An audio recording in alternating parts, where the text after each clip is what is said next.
ಮೋಶೆಗೆ ಅರ್ಥ ಆಗಿದ್ದು 3 ವಿಷಯ. ಒಂದು, ದೇವರು ನಮ್ಮ ಸಂಗಡ ಇಲ್ಲ ಅಂದರೆ, ದೇವರು ನಮ್ಮ ಪರವಾಗಿಲ್ಲ ಅಂದರೆ, ನಮ್ಮವರೇ ನಮ್ಗೆ ಗುಂಡಿ ತೋಡ್ಬಿಡ್ತಾರೆ. ನಮ್ಮಿಂದ ಉಪಕಾರ ಹೊಂದವರೇ, ನಮ್ಮ ಸಮೂಹವೇ ನಮ್ಮ ತಿರುಗಿ ಬಿದ್ದುಬಿಡ್ತದೆ ಅಲ್ವಾ? ಮೋಶೆಗೆ ಅರ್ಥ ಆಯಿತು. ಎರಡನೇದಾಗಿ ಮೋಶೆಗೆ ಅರ್ಥ ಆಯಿತು, ದೇವರು ನಮ್ಮ ಸಂಗಡ ಇಲ್ಲ ಅಂದರೆ ನಾವು ಕೊರತೆಯಲ್ಲೇ ಇರ್ತೀವಿ, ಅದ್ಭುತ ಮಾಡೋರು ಯಾರು ಇಲ್ಲ. ಇಷ್ಟು ಜನಗಳಿಗೆ ಉಣಕ್ಕೆ ತೊಡಕ್ಕೆ ಸಹಾಯ ಮಾಡೋರು ಯಾರು? 1 ತಿಂಗಳು ಕೆಲಸ ಇಲ್ಲ ಅಂತಂದರೆ, ನಮ್ಮ ಮನೆಗೆ ರೇಷನ್ ಇಲ್ಲ, ಕುಟುಂಬ ಏನಂತೆ ಉಪವಾಸ ಮಲಗಬೇಕು, ಬಾಡಿಗೆ ಕಟ್ಟಿಲ್ಲ, ಚಿಂತೆ ಪಡ್ತೀವಿ. ಆದರೆ ಇಷ್ಟು ಲಕ್ಷಗಟ್ಟಲೆ ಜನಗಳು ಸಮೃದ್ಧಿಯಾಗಿ ಊಟ ಮಾಡಬೇಕಂತಂದರೆ ದೇವರಿದ್ದರೆ ಮಾತ್ರ ಸಾಧ್ಯ.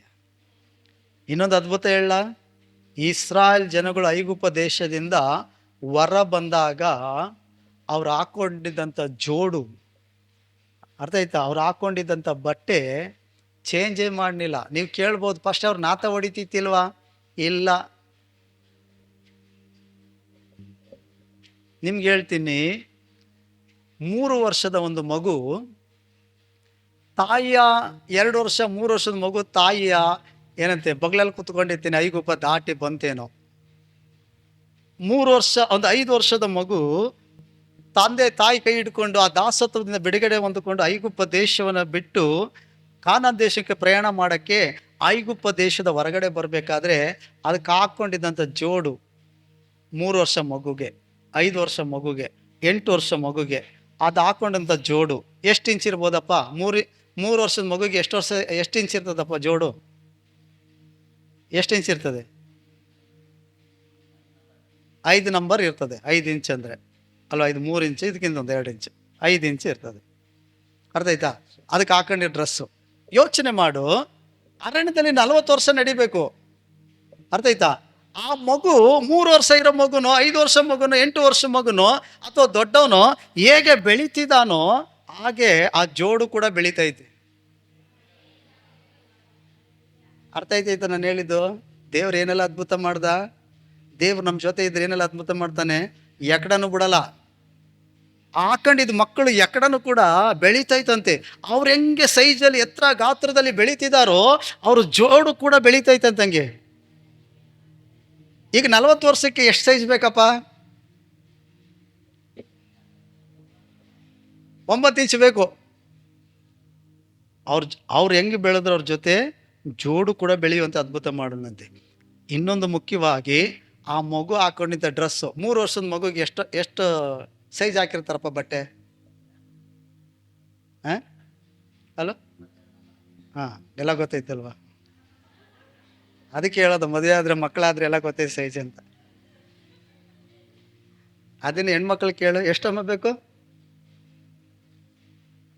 ಎಲ್ಲ ಕಡೆ ಹೆಣ್ಮಕ್ಳೇ ಸ್ಟ್ರಾಂಗ್ ಅಂತೀರಿ ಹೇಳಿ. ನೆನಪು ಇರೋದು ಗಂಡು ಮಕ್ಕಳಿಗೆ ಡ್ರೆಸ್ಗಳು ಹೆಣ್ಮಕ್ಳು ಕುರಿತಾಗಿ. ಹಲ್ಲೆಲೂಯ. ಆ ಮಗುಗೆ 24 ನಂಬರು ಇಷ್ಟು ನಂಬರು ಅಂತ ಏನೋ ಇರ್ತದೆ, ಒಂದು ಚಿಕ್ಕ ಡ್ರೆಸ್ಸು. ಆ ಮಗು ಹೆಂಗೆ ಬೆಳೀತಾ ಇತ್ತೋ ಆ ಡ್ರೆಸ್ಸು ಕೂಡ ಹಂಗೆ ಬೆಳೀತಂತೆ, ಅವರ ವಸ್ತ್ರನೂ ಕೂಡ. ಯೋಚನೆ ಮಾಡಿ, ಅವ್ರು ಹಾಕಿರೋ ಜೋಡು ತೆಗಿನಿಲ್ಲ, ಅವ್ರು ಹಾಕಿರೋ ಡ್ರೆಸ್ ಚೇಂಜ್ ಮಾಡಲಿಲ್ಲ.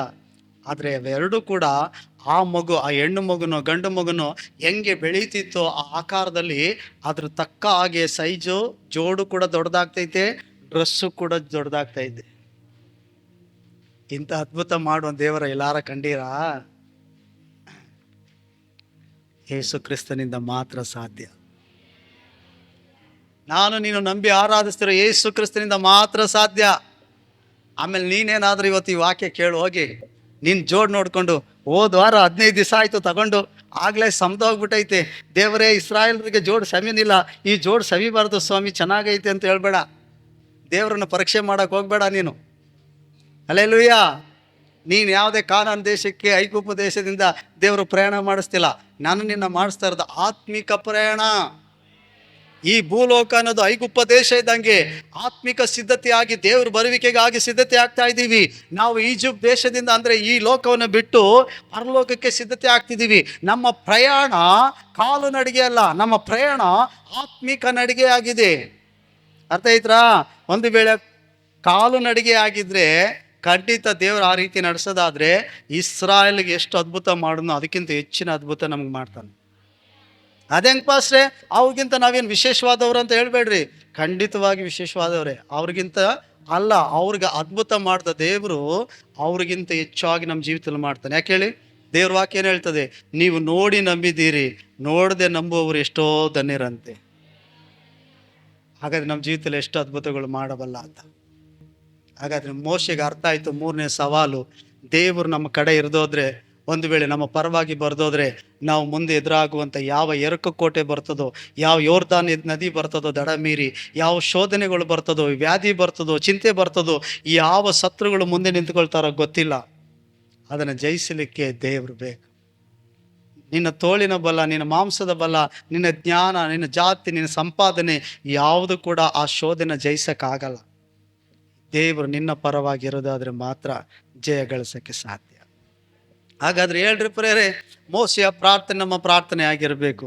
ದೇವರೇ, ನೀನು ನನ್ನ ವಿದ್ಯಾಭ್ಯಾಸದ ಜೊತೆ ಇಲ್ಲದೆ ಹೋದರೆ ನಾನು ಈ ಎಕ್ಸಾಮ್ಗಳನ್ನ ಪಾಸ್ ಆಗಕ್ಕಾಗಲ್ಲಪ್ಪ, ನಾನು ಈ ಅಂಕಗಳನ್ನ ಪಡೆಯೋಕ್ಕಾಗಲ್ಲಪ್ಪ, ಇಲ್ಲಾಂದರೆ ನಾನು ಈ ಉತ್ತಮವಾದ ಸ್ಥಾನವನ್ನು ಹತ್ತಕ್ಕಾಗಲ್ಲ ಅಂತ ಹೇಳಿ ಪ್ರಾರ್ಥಿಸಬೇಕು. ನಿಮ್ಮ ಮಕ್ಕಳುಗಳಿಗಾಗಿ ಪ್ರಾರ್ಥಿಸ್ಬೇಕು, ನಿಮಗಾಗಿ ಪ್ರಾರ್ಥಿಸ್ಬೇಕು. ದೇವರೇ, ನೀನು ಇಲ್ಲದಿದ್ದರೆ ನಮ್ಮನ್ನು ಹೋಗಗೊಡಿಸಬೇಡ, ನಮ್ಮ ಕೈಯಲ್ಲಿ ಆಗುವುದಿಲ್ಲ, ನಮ್ಮ ಬಲ ಪರಾಕ್ರಮ ಜ್ಞಾನದಿಂದಲ್ಲ, ಅದು ನಿನ್ನ ಆತ್ಮನಿಂದ ಮಾತ್ರ ಸಾಧ್ಯ ಅಂತ ಹೇಳಬೇಕು. ದೇವರು ನಮ್ಮ ಪರ ಇಲ್ಲದೆ ಹೋದರೆ ನಾವು ಹೆಂಗೆ ಹೋಗ್ಬೇಕು, ಏನು ಮಾಡಬೇಕು ಗೊತ್ತಾಗದೆ ದಾರಿ ತಪ್ಪುತ್ತೀವಿ.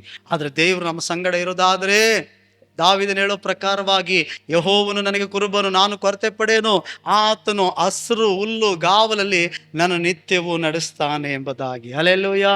ಹಾಗಾದರೆ ಪ್ರಿಯರೇ, ದೇವರು ನಮ್ಮ ಪರವಾಗಿರುವುದಾದರೆ ಆತ ನಮ್ಮ ಎಲ್ಲ ವ್ಯಾಧಿಗಳನ್ನ, ನಮ್ಮ ಎಲ್ಲ ಕೊರತೆಗಳನ್ನ ನೀಗಿಸ್ತಾನೆ. ಹಾಗಾದ್ರೆ ನಾವೇನು ಮಾಡಬೇಕು? ನಾವು ಪರೀಕ್ಷಿಸಿಕೊಳ್ಳಬೇಕು, ದೇವರು ನಮ್ಮ ಜೊತೆ ಇದ್ದಾನ ಅಂತ.